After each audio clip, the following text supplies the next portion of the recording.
Reflection. Venus and Serena Williams were two sisters.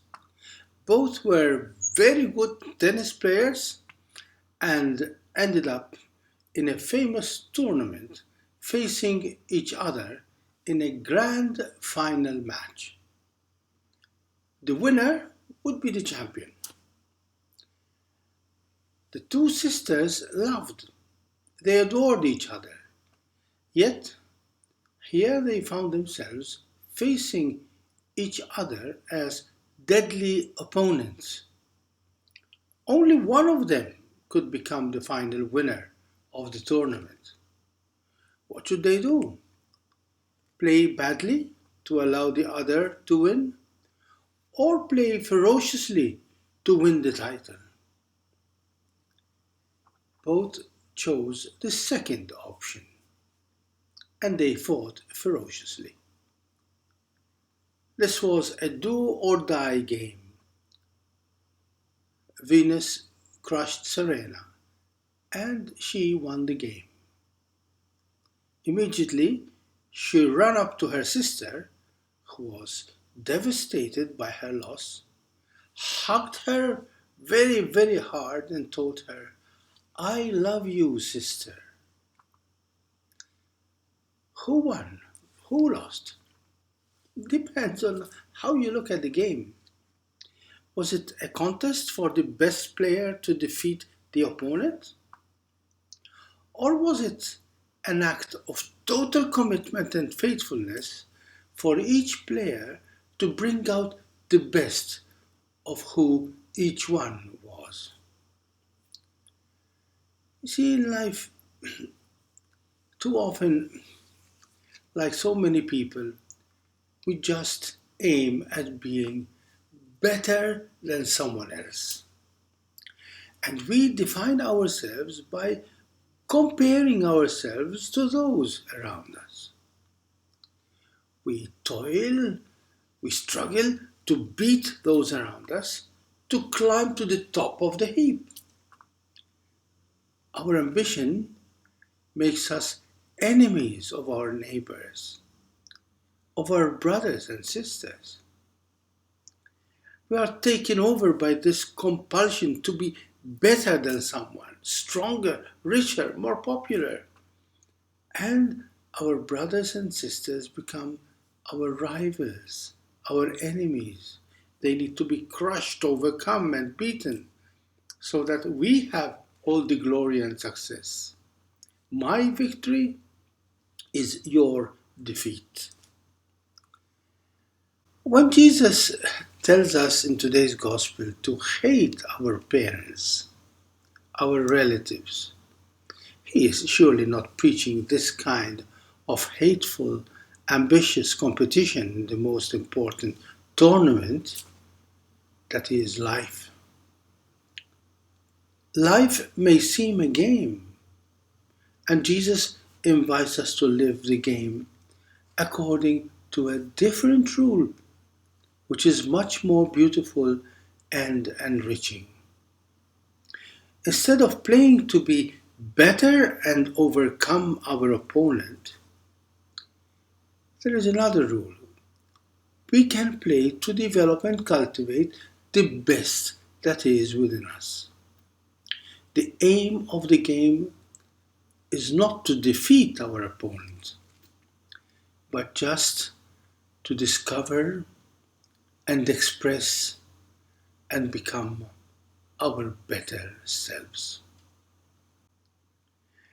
In playing against her sister, Venus was struggling and stretching herself to the limit to bring out the beauty of her innate capabilities and talents as a tennis player. She was driven by the discovery, the expression of the best of who she was. Her sister, Serena, was doing exactly the same thing, bring out the best of who she was.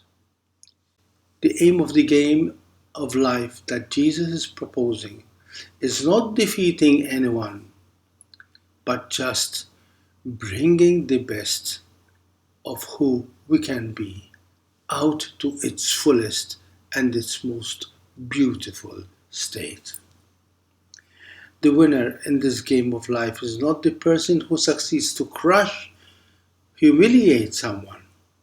The real winner is the person who struggles and faces the challenges of his companions to discover and express the best of who he or she can be. If anyone comes to me without hating his father and mother, wife and children, brothers, sisters, even his own life, he cannot be my disciple. Jesus is not asking us to hate those dearest to us. He is asking us not to see the others around us as competitors that we need to overcome. In life struggles, they become loving companions and no longer competitors. Companions who help us discover and grow to be the best of who we can be. So, in a way, we do have to hate our dear ones. Not because they are our enemies, however, but so we do not end up depending on them and relying on the satisfaction, comfort, support that comes from them. There is no better way to say I love you than to help someone become his best and more beautiful self on his own, her own steam.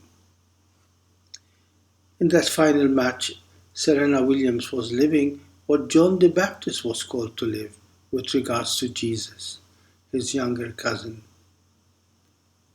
On seeing Jesus coming up to him to be baptized, John, who was older, more popular, could not help exclaim, "He must increase, and I must decrease."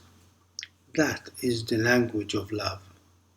Just like any good mother or father, they forget themselves for the sake of helping their child to grow. The hate that Jesus is speaking of in today's gospel is a holy and life giving kind of hate. It's hating our ambition, it's hating our competitiveness, it's hating minimizing someone to exalt and advance my own interests. It hates the false self to reveal and nurture the true self. It hates self-promotion at the expense of others and rejoices in discovering and promoting the gifts that we have received through the others and not in spite of the others. Who won the tournament? Was it Venus? By discovering and expressing the best of her qualities as a tennis player, thanks to her sister? Or was it Serena, who helped her sister shine by what the world sees as her own humiliating defeats? Whose victory was the more beautiful? Through their respective success and defeat, both could say to each other, "I really love you." And was not this Jesus' own life story? Was his death for us on the cross a defeat or a victory? Thank you, and God bless you.